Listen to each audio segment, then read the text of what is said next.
آج جب پورا عالم اسلام عید الفطر کی خوشیوں میں سرشار ہے، وہیں ضلع پونچھ میں بھی یہ مبارک دن نہایت عقیدت، احترام اور روحانی جوش کے ساتھ منایا گیا۔ مرکزی عیدگاہ میں صبح سویرے ہی عوام الناس کا جم غفیر امڈ آیا، جہاں ہر طرف تکبیرات کی صدائیں، مسرت کے جذبات اور روح پرور مناظر دیکھنے کو ملے۔ نماز عید الفطر باجماعت ادا کی گئی، جس میں ہزاروں فرزندان اسلام نے شرکت کر کے اللہ تعالیٰ کے حضور سجدہ شکر ادا کیا۔ اس موقع پر امت مسلمہ، ملک ہندوستان، جموں و کشمیر اور بالخصوص ضلع پونچھ کے امن، استحکام اور خوشحالی کے لیے خصوصی دعائیں مانگی گئیں۔ یہ اجتماع محض ایک عبادت کا منظر نہیں تھا، بلکہ اخوت، یگانگت اور اسلامی شعور کی ایک جیتی جاگتی تصویر بن کر سامنے آیا، جہاں امیر و غریب، چھوٹے بڑے سب ایک صف میں کھڑے نظر آئے۔ ناظرین کرام، نماز عید سے پہلے علماء کرام نے نہایت بصیرت افروز اور فکر انگیز پیغامات دیے، جنہوں نے عید کی خوشیوں کے ساتھ ساتھ ذمہ داریوں کا احساس بھی اجاگر کیا۔ سب سے پہلے حضرت مولانا مفتی سکندر حیات مصباحی صاحب نے اپنے خطاب میں نہایت دردمندانہ انداز اختیار کرتے ہوئے فرمایا، ہم عید کے دن اپنے گھروں میں خوشیوں کا ساماں کرتے ہیں، بہترین لباس اور عمدہ کھانے کا اہتمام کرتے ہیں، لیکن ہمیں یہ بھی دیکھنا ہوگا کہ ہمارے آس پاس کوئی ایسا بھی ہے جو ان خوشیوں سے محروم ہے۔ انہوں نے کہا کہ زکوٰۃ کی درست ادائیگی اور ضرورت مندوں کا خیال رکھنا صرف ایک نیکی نہیں بلکہ ہماری دینی ذمہ داری ہے۔ ساتھ ہی انہوں نے مدارس اسلامیہ کے تعاون کی اہمیت کو اجاگر کرتے ہوئے کہا کہ یہ ادارے دراصل دین کے قلعے ہیں جو آپ کے تعاون سے ہی قائم و دائم ہیں۔ ان کے بعد حضرت مولانا سید فدا حسین قادری صاحب نے عید کے روحانی پہلو کو نہایت مؤثر انداز میں بیان کرتے ہوئے فرمایا، عید کا دن در حقیقت انعام و اکرام کا دن ہے، وہ دن جب اللہ تعالیٰ اپنے بندوں کی عبادت پر خوش ہو کر ان پر فخر فرماتا ہے۔ انہوں نے حدیث مبارکہ کا حوالہ دیتے ہوئے بتایا کہ اللہ تعالیٰ اپنے فرشتوں سے فرماتا ہے کہ اس بندے کا کیا صلہ ہونا چاہیے جس نے اپنا فرض مکمل کیا، اور پھر خود ہی اعلان فرماتا ہے کہ میں اپنے ان بندوں کو معاف کرتا ہوں اور انہیں اپنی رحمت سے نوازتا ہوں۔ بعد ازاں حضرت مولانا حافظ عبد المجید مدنی صاحب ناظم اعلیٰ جامعہ انوار العلوم پونچھ نے اپنے خطاب میں دنیا میں بڑھتے ہوئے ظلم و ستم پر روشنی ڈالتے ہوئے کہا،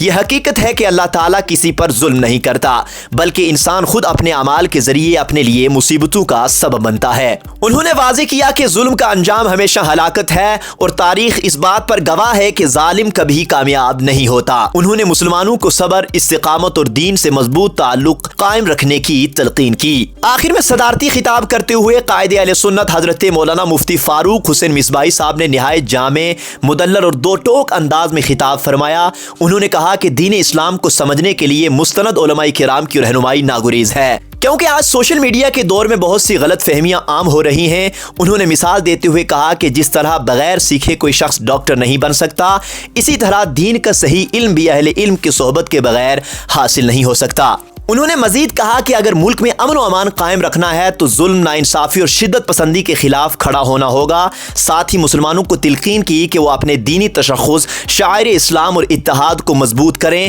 کیونکہ یہی ان کی اصل طاقت ہے۔ نماز عید کے اس بابرکت اجتماع میں جہاں خوشیوں کی جھلک نمایاں تھی، وہیں علماء کرام کے ان پیغامات نے دلوں میں بیداری اور فکر کی نئی لہر بھی پیدا کی۔ آخر میں اللہ تعالیٰ کی بارگاہ میں دعا کی گئی کہ وہ ہم سب کے روزے، عبادات اور نیک اعمال کو شرف قبولیت عطا فرمائے اور ہمیں دین اسلام پر ثابت قدم رکھے۔ ناظرین، نماز عید کے بعد علماء کرام نے میڈیا سے گفتگو کرتے ہوئے نہایت خوبصورت اور رہنمائی پر مبنی پیغامات بھی دیے، وہ بھی ضرور سماعت فرمائیں اور ویڈیو کو زیادہ سے زیادہ شیئر کریں۔ الحمدللہ، اللہ تبارک و تعالیٰ کا فضل و کرم و احسان رہا کہ ہمارے ماہ رمضان کے جو روزے ہیں وہ بھی 30 روزے مکمل ہوئے، اور کل جمعۃ الوداع بھی ہم نے یہیں پہ ادا کیا، اور اللہ تعالیٰ کا بڑا کرم شامل حال رہا۔ پہلے بھی بارش، بعد میں بھی بارش، بیچ میں ہمیں موقع دیا، اور آج بھی یعنی اللہ تبارک و تعالیٰ کا کرم شامل حال رہا، اور موسم نے بھی ہمارا ساتھ دیا۔ اس وقت ہزاروں لوگ یہاں مرکزی عیدگاہ پونچھ کے اندر حاضر تھے، اور نماز عید یہاں ٹھیک 10 بجے الحمدللہ یہاں ادا کی گئی۔ اور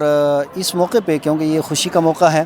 ہم ساری دنیا کو ایک پیغام دینا چاہتے ہیں کہ ساری دنیا کی تعلیم، ساری دنیا کی تعمیر و ترقی، فلاح و بقا، آگے بڑھنا، یہ صرف اور صرف امن، امان اور آپسی بھائی چارے میں ہے۔ جتنی شدت پسندی ہوگی، نفرت ہوگی، ایک دوسرے سے دور بھاگیں گے، ایک دوسرے کے خلاف پروپیگنڈا کریں گے یا ایک دوسرے کی پگڑی اچھالیں گے، اس سے جو ہے وہ ہماری ملک کی شبیہ بھی ساری دنیا کے اندر خراب ہوگی، اور اس سے جو ہے وہ نقصان کے علاوہ کچھ بھی نہیں ہوتا۔ ہمیں پیار، محبت، مروت کے ساتھ، اور پھر خاص کر ہمارا پونچھ تو اس کا گہوارہ ہے، تو یہ پورے ملک کے اندر یہ سارا سلسلہ ہونا چاہیے۔ اور اس کے بعد اس ہم مقدس موقع کے اوپر تمام ہندوستان کے بسنے والوں کو دل کی گہرائیوں سے مبارکباد دیتے ہیں، اور دعا کرتے ہیں کہ اللہ تبارک و تعالی ہمارے ملک جموں کشمیر، ہمارے ضلع کو، ہمارے سارے لوگوں کو اللہ تعالی سلامت رکھے۔ تمام مساجد کے اندر نماز ہو رہی ہے، اس کے باوجود عیدگاہ کے اندر جو ہے دوبارہ پھر نماز پڑھ رہی ہے، چونکہ جگہ بہت کم پڑ گئی تھی۔ اس موقع پر جو ہے مکمل طور پر یہاں پر ایک تو خوشی کا پیغام دیا گیا ہے، اظہار کیا گیا، ساتھ ہی ساتھ میں اپنے ملک کے امن و سلامتی کی بات بھی کی گئی، اور جتنے بھی ملک کے اندر باشندگان ہیں تمام مذاہب کے ان کے لیے بھی دعا کی گئی ہے، اور ملک کے ساتھ میں ہماری وفاداری کا ایک سلسلہ جو ہے قائم رہنا چاہیے، اور اپنے ملک کی جو ہماری حکومت ہے یا ہماری ریاستی حکومت ہے ان تمام سے یہ مطالبہ بھی کیا گیا کہ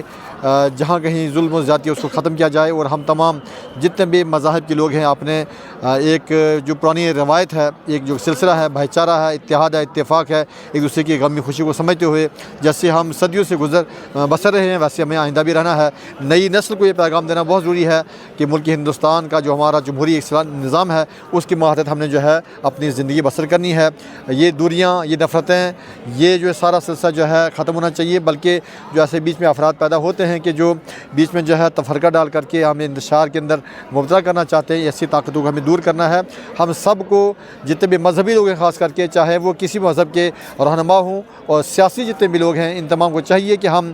مکمل طور پر سے کام کریں کہ ملک کے اندر جتنے بھی مذاہب کے لوگ بس رہے ہیں ان تمام کو تحفظ فراہم کرنا، ظلم و زیادتی سے بچانا، آپس میں ایک اور نیک رکھنا، یہ ہم سب کی ذمہ داری ہے۔ اللہ تعالیٰ سے دعا کی گئی اور ہم دعا کرتے ہیں اللہ تعالیٰ اس ملک کی حفاظت فرمائے، ملک کے اندر امن و سلامتی اور بھائی چارے کا ماحول قائم رکھے، اور فساد سے، شر سے ہمارے ملک کو بچائے، داخلی اور خارجی ساری جتنی بھی اس کی طاقتیں ہیں شریر والی، اللہ تعالیٰ ہم سب کو حفظ